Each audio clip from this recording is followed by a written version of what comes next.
Pessoal, vamos ver aí o que o Ian Neves defende quanto à questão de privatização. Claro que ele sendo um ministro do Lula aí, o que ele faria aí quanto à questão da privatização. É importante a gente saber aí. Isso aqui. Vamos ver. Esse é o bloco Privatiza que Melhora. Após demitir 36% dos seus trabalhadores, Enel atrasa religamento de energia e prioriza casos críticos. Temporal da sexta-feira deixou 2,1 milhões de casas e estabelecimentos sem eletricidade. Vinícius Konetinski, no Brasil de Fato. Gente, quantas cidades no Brasil tem 2,1 milhões de casas? Poucas, né? Pouquíssimas. Vocês conseguem imaginar a magnitude disso? Quantas casas ficaram sem energia elétrica? Então, assim, antes aqui em São Paulo, a companhia que geria a energia elétrica era a Eletropaulo, que foi fundada pelo Paulo Maluf. Só que nos anos 90, o Mário Covas começa a privatizar a Eletropaulo. Em 2018, o governo vende as ações para uma empresa italiana chamada Enel. E agora, a energia elétrica de São Paulo é distribuída por uma empresa privada italiana. A Enel, como vocês estão vendo aí, cortou 36% do quadro de funcionários, o que vocês sabem que é uma coisa muito comum. A gente já falou de privatizações aqui várias vezes. O que não faltam são exemplos de demissões em massa quando um setor é privatizado. Um exemplo muito sintomático aqui no Brasil é a privatização das siderúrgicas da década de 90. A privatização da CSN, Cesipa, eu não lembro os nomes, eu lembro da CSN que é a maior. Várias siderúrgicas foram privatizadas e, se eu não me engano, quantas pessoas foram demitidas? 250 mil, uma coisa assim. CST também. Tipo, teve uma demissão em massa. Por quê? Gente, quando uma empresa é privatizada, ela visa lucro. E para lucrar mais, ela pode super explorar menos pessoas. Simples assim. Use Minas também, é verdade. E, assim, a Enel se pronunciou a respeito disso. E dá uma olhada no pronunciamento deles. A Enel informou que os técnicos da companhia seguem trabalhando 24 horas por dia para agilizar os atendimentos e reestabelecer o serviço. A gente tem que ver que, quanto ao capitalismo público, né, que é a visão que eu tenho trazido para vocês nesses vídeos aqui, é importante ficar claro que isso que ele está falando não é só a empresa privada que compra ali a empresa pública, e muitas vezes faz isso, essas grandes empresas privadas fazem isso com o próprio dinheiro público, eles compram normalmente com o dinheiro do BNDES, que é uma coisa absurda que acontece aqui no Brasil, que é só os amigos do rei que conseguem isso, né? Eu não conseguiria receber esse dinheiro do BNDES para comprar a empresa, mas a questão é que não é tão simples quanto assim. Eles querem tirar as pessoas que eles para enxugar ali por questão de exploração. Não é tão simples. A questão é a seguinte: no modelo brasileiro, a empresa pública brasileira atual, ela é muito ruim. Ela faz cabide de emprego, sim, e aí, com isso, a gente tem um monte de empregados que não fazem nada, só estão lá por cabide de emprego, porque entraram por conta disso, porque eles eram amigos do político e tudo. Tem um monte de gente ineficiente que está lá. É claro que a empresa privada vai vir com uma gestão mais eficiente. Claro, com todos os problemas da empresa privada. Agora, isso não quer dizer que a empresa pública não possa ser eficiente também. Só um minutinho, por favor. A gente tem que lembrar que no capitalismo público, a empresa pública ela é gerida igual à empresa privada. Então, ela visa ter mais eficiência. E aí ela supera, inclusive, a empresa privada, porque além dela ser administrada igual a empresa privada, dela ter eficiência, ela ainda, por ser pública, ela não precisa distribuir dinheiro para o dono, ou seja, ela não dá o lucro para o dono, o lucro volta para a própria empresa. Esse é o modelo mais eficiente de empresa que existe. Teoricamente, esse é o modelo mais eficiente. E aí, uma economia que tem esse tipo de empresa vai ser uma economia que vai ser extremamente mais eficiente do que a atual. Essa é a ideia. É isso que vocês têm que entender, que é o centro da questão, que consegue fazer uma revolução no sistema econômico. Aí, é claro que a gente tem outros problemas da privatização, né? A privatização, como ela se trata de monopólios, aqui no Brasil, basicamente se privatiza as grandes empresas. De grandes empresas, normalmente estão atuando em regime de monopólio, de oligopólio.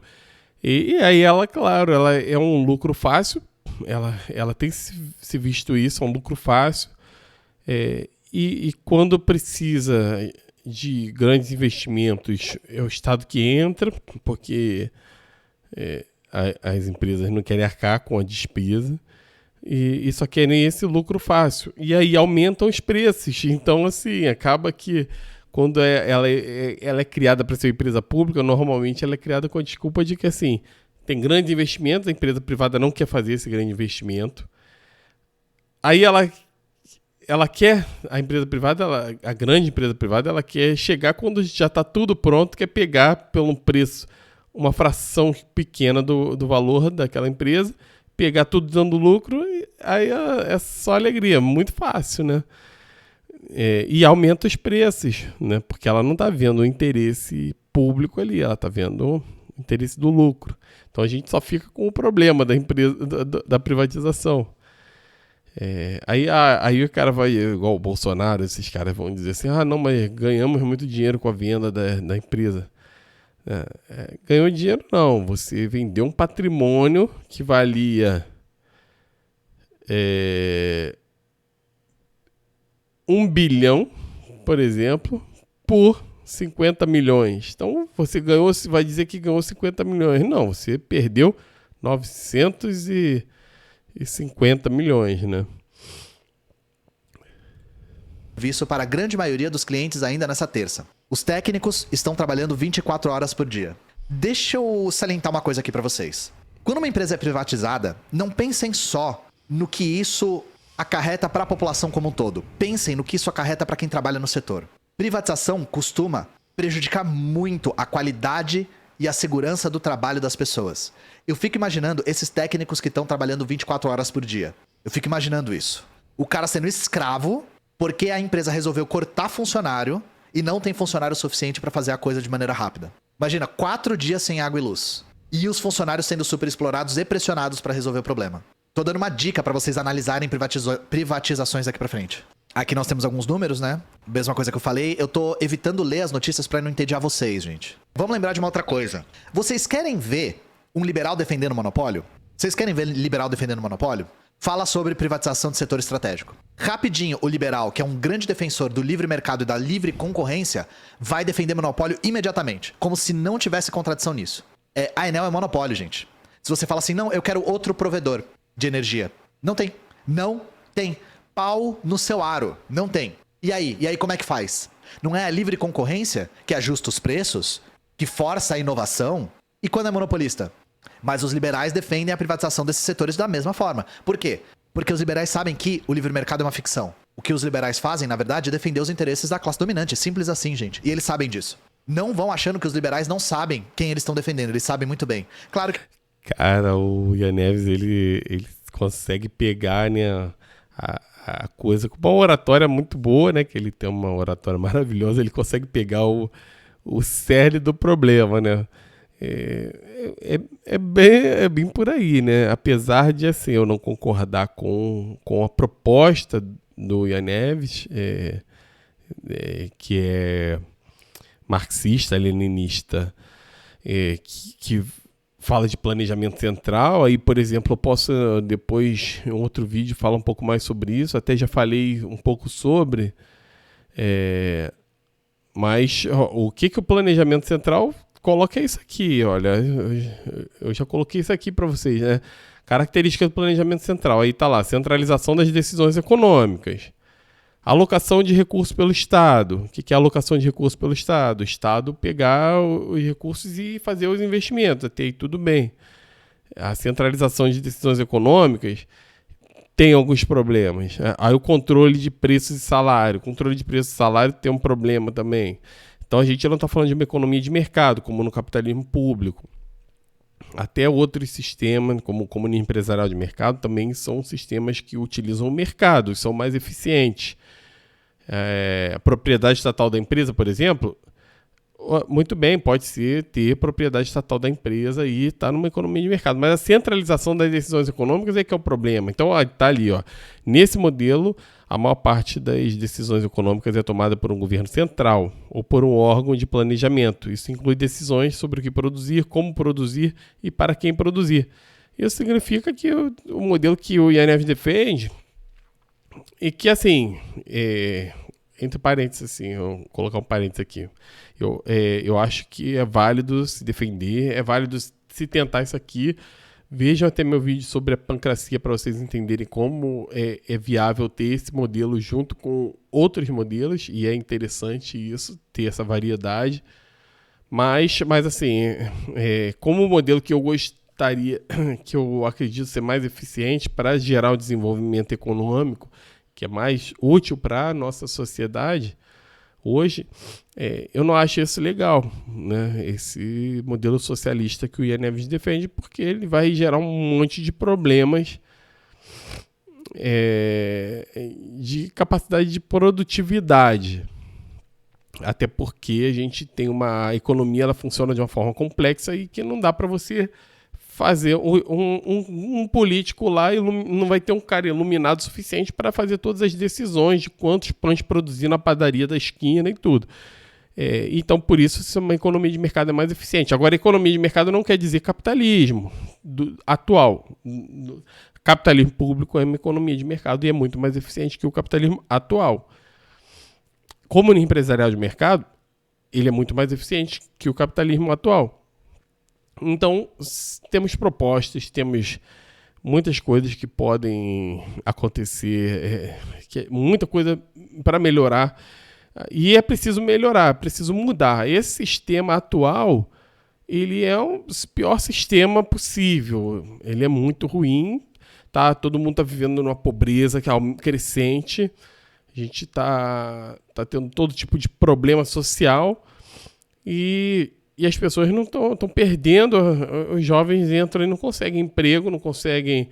Todo mundo não tem direito nenhum, vai trabalhar ralando aí 16 horas por dia para ganhar miséria, não tem direito, não tem.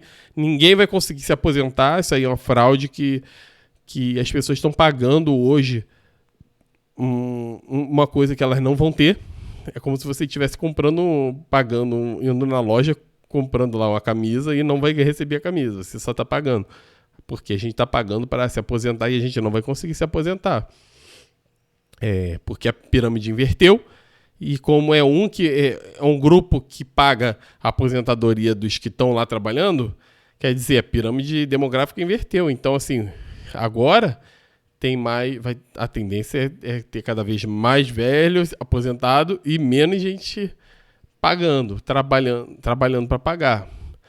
Então, ferrou tudo, cara. As pessoas não estão entendendo o problema, o nível do problema que a gente está tendo. E aos poucos as pessoas estão se acostumando com essa pobreza, com essa miséria, com toda essa criminalidade horrível que está tendo por conta de tanta pobreza, por conta de tanta desigualdade.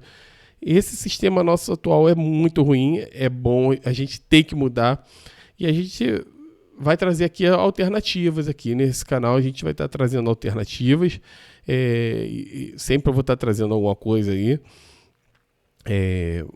Eu evito ser enviesado, apesar de quando estou focado em um livro meu, por exemplo, eu falo sobre aquele tema, aí eu estou defendendo aquele tema, mas e até porque no vídeo aqui eu não tenho tempo de falar mais amplamente de tudo, mas eu acredito que são várias opções.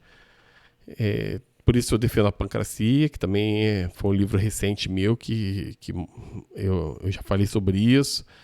Tem um livro aí para vocês lerem e tal, e eu vou falar mais sobre.